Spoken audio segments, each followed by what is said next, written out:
Pasti yang diomongin itu orangnya nggak nyaman akhirnya. Si pasangan ini yang diceritakan oleh semua orang tuh pasti nggak nyaman. Jadi sebetulnya apa yang terjadi sekarang kalau misalnya kita lihat yang satu umbar informasi, yang satu tutup diam, itu bikin penasaran orang-orang di luar untuk mengetahui dari yang diam. Tetapi dengan dia diam, dia membantu untuk meredakan masalah itu supaya tidak keluar dari fokusnya.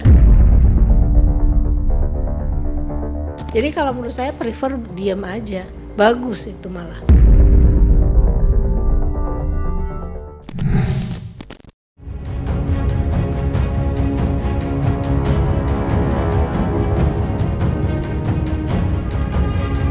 Nama Paula Verhoeven belakangan ini benar-benar tidak ada habisnya menjadi buah bibir pembicaraan masyarakat. Bagaimana tidak, selain rumah tangganya dengan Baim Wong yang kini berada di ujung tanduk, ibu dua anak itu harus pula dideru tudingan perselingkuhan. Yang mirisnya lagi didukung dengan kesaksian para sahabat Baim. Sontak saja nama Paula Verhoeven habis dicerca. Akan tetapi, kala seisi dunia berlomba-lomba saling buka suara, Paula Verhoeven justru terdiam tanpa kata. Ya, Paula tidak sedikit pun memberikan komentar apa-apa terkait polemik rumah tangganya, baik secara langsung maupun lewat sosial media. Ia hanya berulang kali mengunggah postingan ceramah, layaknya meluapkan isi hatinya yang kian payah. Lantas, benarkah langkah Paula yang diam 1000 bahasa justru merupakan langkah yang tepat menurut kacamata psikologis? Serta mungkinkah pula Paula kini merasa tertekan dengan derasnya laju cibiran? Pasti yang diomongin itu orangnya nggak nyaman akhirnya. Si pasangan ini yang diceritakan oleh semua orang tuh pasti nggak nyaman. Ya kalau menurut saya hal yang kayak begini nih misalnya itu diselesaikan di persidangan kalau betul-betul mau cerai. Karena kalau ditaruh di tempat umum terus nanti ada pro and kontra. Nah nanti pro dan kontra ini menjadi pemanas atau yang jadi menggoreng cerita ini. Pada waktu kemudian orang satunya diam kalau menurut saya itu lebih baik. Karena pada saat kita mengutarakan sesuatu terhadap pasangan kita yang sekarang sedang berseteru sama kita, itu berdampak pada nantinya adanya sakit hati. Nah, sakit hati itu dampaknya gimana? Akibatnya masalah utamanya hilang, masalah sakit hatinya yang jadi kemudian lebih jelas. Dampaknya juga adalah kemudian menutup kesempatan untuk rujuk atau untuk adanya mediasi atau apa karena sudah keburu sakit hati. Sementara masalah utamanya jadi hilang karena sudah masalah tentang sakit hati karena saut-sautan. Jadi kalau menurut saya prefer diam aja, bagus itu malah.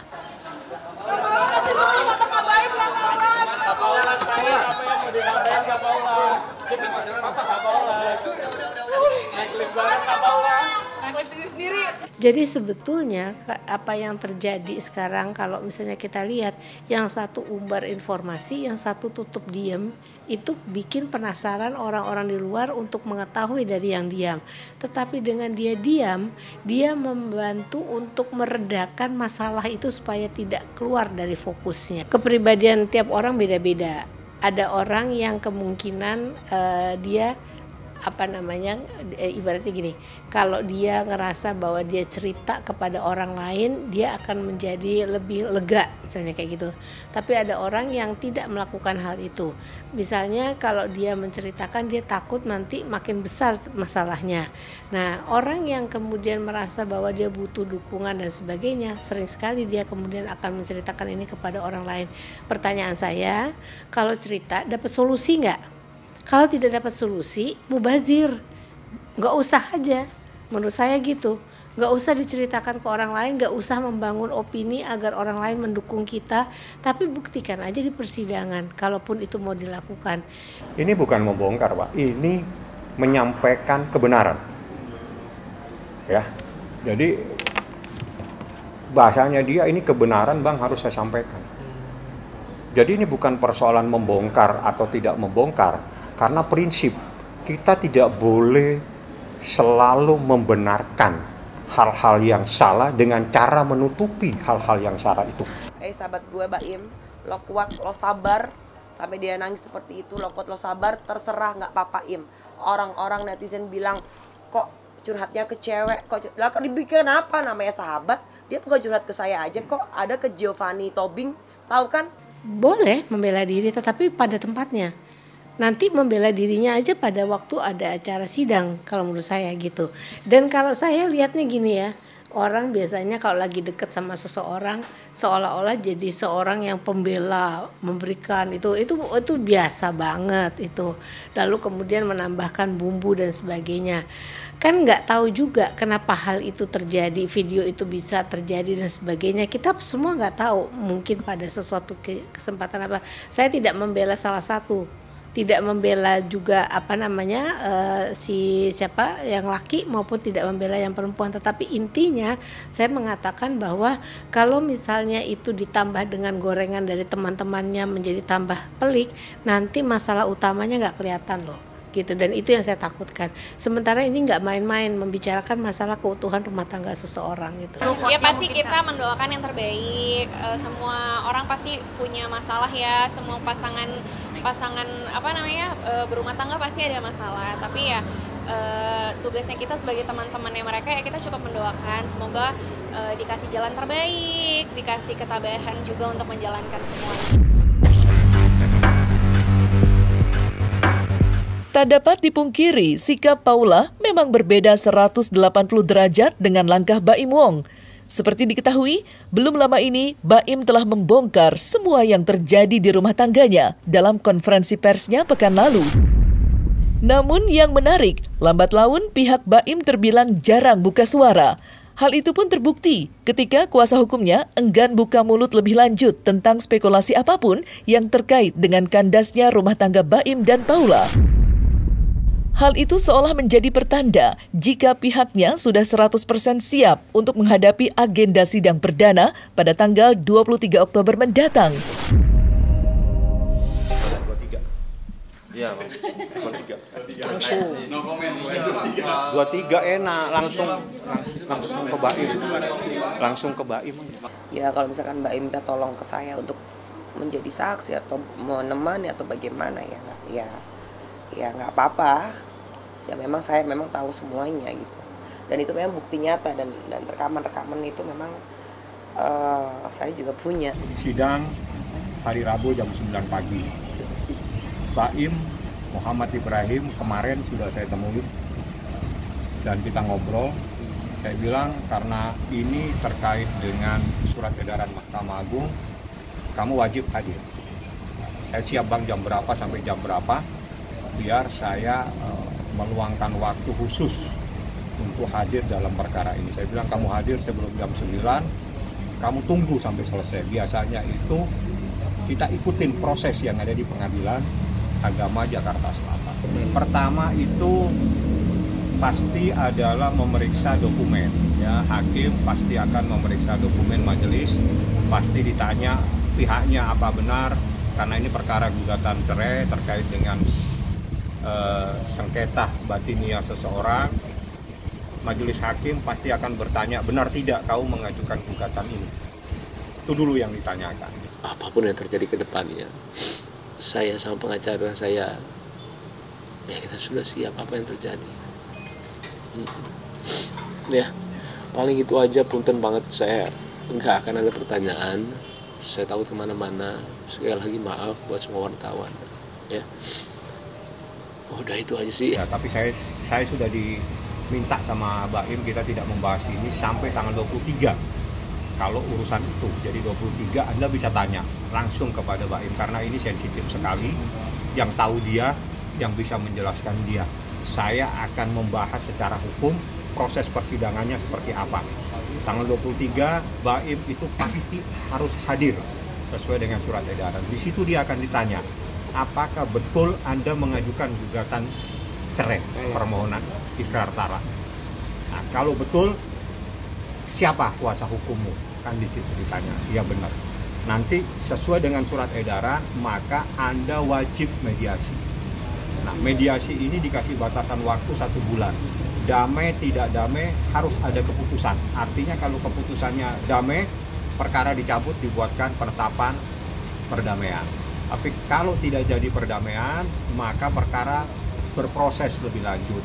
Artinya saya harus menyiapkan dokumen-dokumen, menyiapkan saksi untuk proses lebih lanjut seperti itu. Sekali lagi, mungkin saya tidak akan sering untuk ngobrol gini sama kalian ke depan ya. Maaf.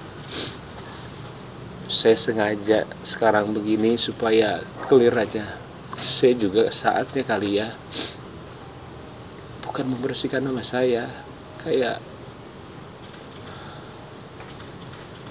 sampai sekarang saya nggak tahu ini keputusan yang benar atau enggak.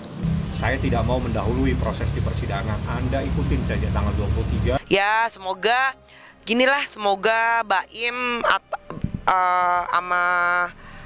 sama wanita itu mendapatkan titik terangnya itu seperti apa gitu. Jadi yang terbaik aja lah. Saya juga mendoakan yang terbaik aja. Dan even aku pun juga tahu semuanya, tapi aku nggak bisa ngomong ya di sini. Biarlah lawyer ya Mbak, please. Biarlah lawyer sama Mbak Im sendiri yang bicara.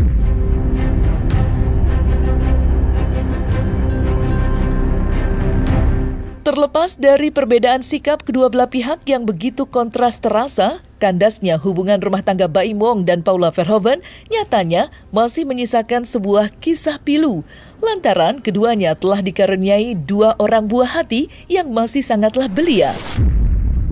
Apalagi jagat media sosial sempat dibuat heboh dengan isu miring yang menuding Baim telah mempersulit Paula untuk bertemu dengan 2 putra tercintanya.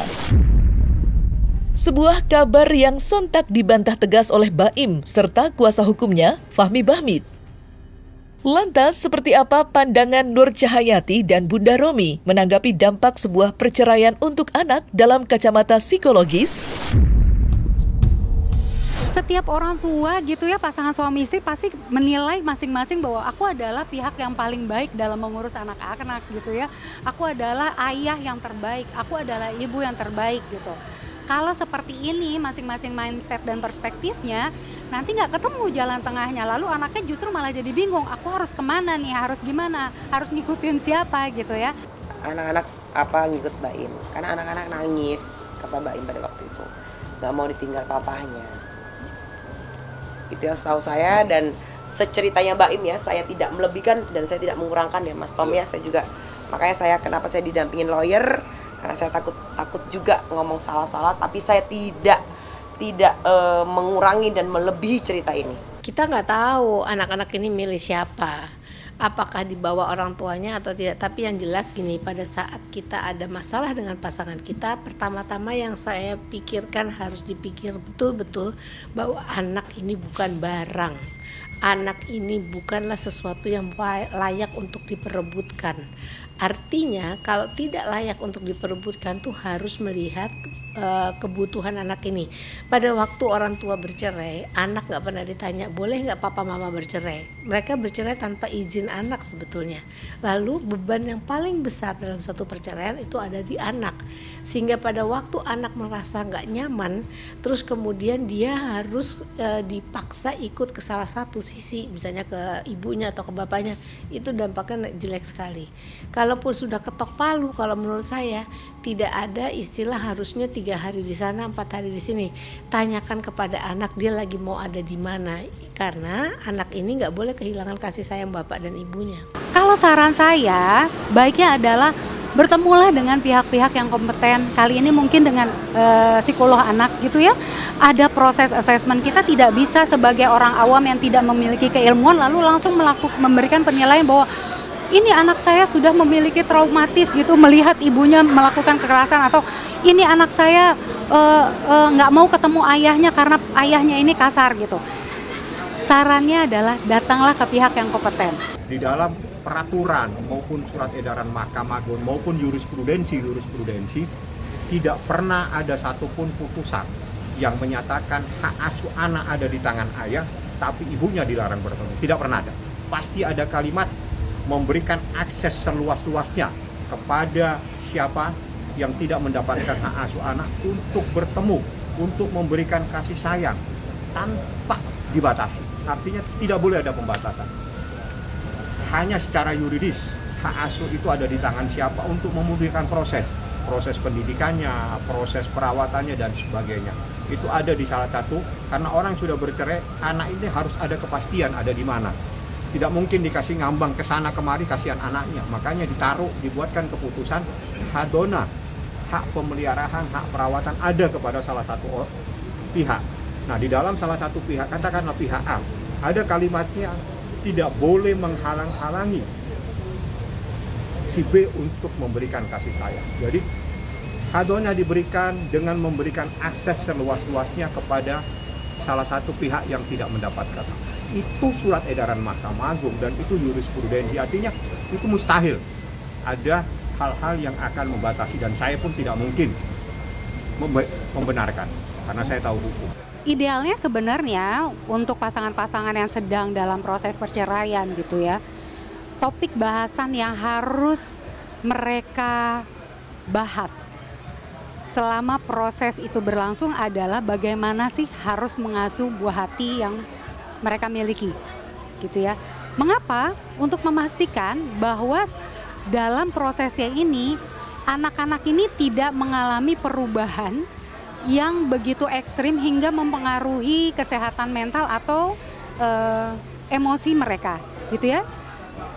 Karena dari itulah selama proses perceraian ini diharapkan para orang tua ini mampu saling meredam emosi, saling mengenyahkan ego masing-masing, mau bekerja sama untuk sama-sama duduk nih, dibahas tentang pengaturan bagaimana nanti proses bertemu, bagaimana nanti pada saat harus hadir dalam segala kegiatan-kegiatan anak gitu ya. Untuk memastikan apa? Anak tetap merasakan kehadiran kedua orang tuanya. Ya sayang gitu loh. Jangan sampai apalagi public figure ya kan, banyak godaannya. Ya jadi menurut aku sih jangan sampai. Kasihan anak-anaknya, kasihan keluarganya, terutama anak sih. Dipertimbangkan lagi buat anak-anak.